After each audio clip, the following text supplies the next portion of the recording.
June 1944. Normandy's bocage country, those cursed hedgerows like walls of hell, hiding snipers and secrets.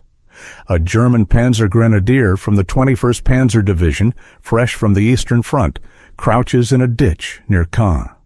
He has survived T-34s and Katyusha barrages, but now a low rumble splits the sky. Not a Stuka's wail, not a Me-109 snarl. This is deeper, angrier, like a freight train from Hades. It is the Republic P-47 Thunderbolt. The Americans call it the Jug. Built like a brick outhouse, 2,000 horsepower Pratt & Whitney radial up front, 8 Browning M250 cal machine guns slung in the wings. Dive speed, 500 Maros. Ammo, 425 rounds per gun, 3,400 total slugs of American lead, each packing 12,000 foot-pounds of punch. Oberfeldwebel Karl Heinz, a Panther crewman near Caen, scribbled in his diary before capture, "The Jabos come without warning. Engines growl like wolves. Then the tracers, red lines of death sweeping the road. Our tank brews up. Crew screams out the hatches. Better to burn than be cut down." U.S. Army Historical Division Interrogation MSR B-038, July 1944. This was not just a plane. It was psychological warfare on wings. From D-Day beaches to the Rhine crossings, the P-47 turned German daylight movement into suicide. Today, we hear it from the men who survived the dives, their fear, their tactics, their breaking point, straight from the transcripts, no Hollywood gloss. The P-47 entered service in 1942, a beast weighing 20,000 pounds loaded, tougher than a tiger tank's hide. Early on, it escorted bombers over the Reich, shrugging off flak that shredded lighter fighters. But by mid-1943, with Luftwaffe aces dwindling, the Jugs went hunting. Armed reconnaissance, the Americans called it, patrolling for targets of opportunity. To Germans, Jabos, low-level fighter bombers, the Reaper's scythe. First major strike in Europe, April 10, 1943, over Tunisia. 12th Air Force P-47s strafe Rommel's Africa Corps supply lines. 8 guns per plane, converging fire at 300 yards. One raid, 18 trucks, 3 half-tracks, and 40 infantry vaporized. General Siegfried Westphal, Rommel's chief of staff, wrote in his 1951 memoir, The German Army in the West, "The American Thunderbolts appeared suddenly, their machine guns creating a storm of steel. Our columns halted at nightfall. Daylight became death." Declassified Ethint 24, U.S. Army, 1945. By Sicily's invasion, Operation Husky, July 1943, P-47s owned the skies. In one documented pass over Gila beachhead, 4 Jugs destroyed 12 German Storch spotter planes on the ground, engines riddled, pilots caught in the open. A captured Luftwaffe pilot debriefed, "We feared the P-47 more than the Mustang. It could take a 20mm hit and keep diving. Its guns, endless belts of 50 caliber, punching through armor like paper." Foreign Military Studies, P-057, 1947, June 6, 1944. H-hour. As 156,000 Allies storm Normandy, 1/209th Air Force P-47s and P-38s blanket the coast. Their job? Suppress coastal guns, strafe reinforcements. Over Omaha Beach, low clouds part just in time. Jugs dive through, 8 guns blazing. WN-62 Strong Point, a concrete pillbox spitting MG-42 fire. Lilting John Myers, 362nd Fighter Group, rolls in at 50 feet. His 50 cals chew through the embrasure. 88mm rounds inside cook-off, killing 12 Germans. Myers log. Tracers walked right into the slot. The whole bunker lit up like fireworks. 8th Air Force Combat Reports, June 7, 1944. Gefreiter Otto Langer, 342nd Infantry Division, recalled in a 1945 POW interrogation. The beach shook from bombs, but the Jabos, they hunted us like wolves. One flew so low I saw the pilot's eyes. His guns tore my squad apart, legs gone, screams everywhere. We dove into craters, but the tracers followed. U.S. Army Historical Division, MS Therminer B-803. By day's end, 200-plus German vehicles destroyed, 300-plus casualties from strafing alone. Rommel, inspecting the next day, fumed in a June 7th dispatch. The enemy fighter bombers are the chief danger. They appear in swarms, their machine guns devastating. Captured OKW files analyzed in the Rommel papers, 1953. Post D-Day, the breakout stalls in Normandy's bocage, dense hedges turning roads into kill zones. Enter the P-47s, 500 sorties a day, each jug carrying 2,500-pound bombs, plus those 850 calls for cleanup. July 1944, Operation Cobra, Fritz Bayerlein commanding the elite panzer. Lehr Division faces the storm. In his manuscript for U.S. interrogators, MS Twern B-427, the Jabos were a plague upon us. From dawn to dusk, Thunderbolts circled like vultures. One attack, 8 planes dove on my lead column near St. Lo. Their 50 calibers strafed relentlessly.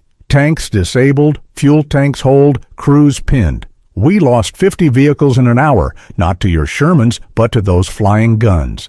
Men refused to advance in daylight. The fear was palpable. Declassified 1947 U.S. Army Historical Division, Hans von Luck, 21st Panzer Division, in Panzer Commander, 1989. Near Caen, the Jabo struck without mercy. A flight of 4 P-47s caught our recovery crews. Tracers arced down, red death. One Panther flipped, another brewed up from a wing gun hit to the engine deck. We learned to camouflage under nets, but the pilot spotted movement like hawks. Jabo-Tod, we whispered, death from the Jabos. Based on his frontline diaries, verified in Ethan 33. Falaise Pocket, August 1944. The trap closes. P-47s from the 405th Fighter Group strafe the death corridor, a 20-mile escape road choked with 100,000 Germans in 3 days. 2,500 vehicles destroyed, 10,000 casualties. Captain Delos Lefebvre tallied 22 kills in a single sortie. I'd strafe a column, climb, spot more, dive again. The 50s never jammed, they just poured it on. 9th Air Force AAR, August 15, 1944, captured SS officer Heinrich Bargel. The road was hell. Jabos above, Spitfires behind. We abandoned tanks, ran for woods, only to be stitched by tracers. It broke us. Interrogation report, Schaeff G2, August 1944. December 16, 1944. Battle of the Bulge erupts. Hitler bets on fog to ground Allied air. For 3 days, it works. Panzers roll deep into Belgium. Then, December 23rd, skies clear. 2,500 Jabos unleash the Jabos Christmas. P-47s from the 406th Group lead. Low-level runs through valleys, 8 guns hosing snow-covered columns. Near Bastogne, a flight catches Kampfgruppe Piper, SS Spearhead. Tracers rake the road, 20 half-tracks, and 300 troops lost in minutes. Piper's after action, captured January 1945. The American fighter bombers appeared as if from nowhere. Their machine guns turned our advance into a rout. Fog was our only ally. When it lifted, so did our hopes. U.S. Army Intelligence MS Dürer A-862. Colonel Hasso von Manteuffel, 5th Panzer Army Commander, admitted in his 1955 memoir, "The Thunderbolt strafing was devastating. One burst from those 50 calibers could disable a King Tiger's optics or tracks. My crews learned to halt at engine sounds, better immobilized than shredded." Cross-referenced in The Ardennes Campaign, Hugh Cole, 1965. By New Year's, 1,200 German vehicles claimed, Bulge momentum shattered. A Volksgrenadier private captured near Houffalize. We marched in snow, thinking winter saved us. Then the jugs, engines like thunder gods. Tracers lit the drifts red. Half my platoon gone in one pass. We surrendered to the snow. POW Debrief 101st Airborne Files, January 1945, March 1945. Allies cross the Rhine. P-47s, now with 500-pound bombs and napalm, escort the push. Remagen Bridge, March 7. Germans rush demolition teams. Jabo strafe the spans. 8 gun suppressing engineers. Bridge holds. The Ruhr pocket forms. In the pocket, April 1945, 300,000 trapped. P-47s fly 1,000 sorties. Roads cratered. Columns strafed. General Walter Model's final order. Suicide note, April 21st. The Jabos own the skies. Movement invites annihilation. Captured 15th Army HQ docks. Bayerlin again in a late war debrief. By the Rhine, our panzers moved only at night. The Thunderbolts' guns penetrated turret roofs, ignited ammo. It was not war. It was execution from above. MS Norris, B427 Addendum. Last gasp. Berlin skies, April 1945. Though P-51s took over, jugs lingered, strafing flak sites. Total toll, 7,000 plus. German aircraft claimed 20,000 plus ground kills. Luftwaffe ace Erich Hartmann, 352 victories. Post-war, I downed 352, but lost 10 friends to P-47s. Their durability, their guns, unforgiving. Interview the first and the last, 1953. The P-47 flew 350,000 sorties, dropped 22 million pounds of bombs, fired billions of 50 cal rounds. Germans adapted, night marches, fog hugging, but at crippling cost. Hans von Luck. Jabos forced us into the shadows, slowing our blitzkrieg to a crawl. Memoir, Pier 187. Post-war surveys, U.S. Strategic Bombing Survey, 1946. 68% of German ground losses to air were from strafing. One anonymous tanker. We built Tigers to fear nothing. The Jug made us fear the sky. The Thunderbolt taught a lesson. In total war, a tough airframe plus relentless guns, Bar's unbreakable edge.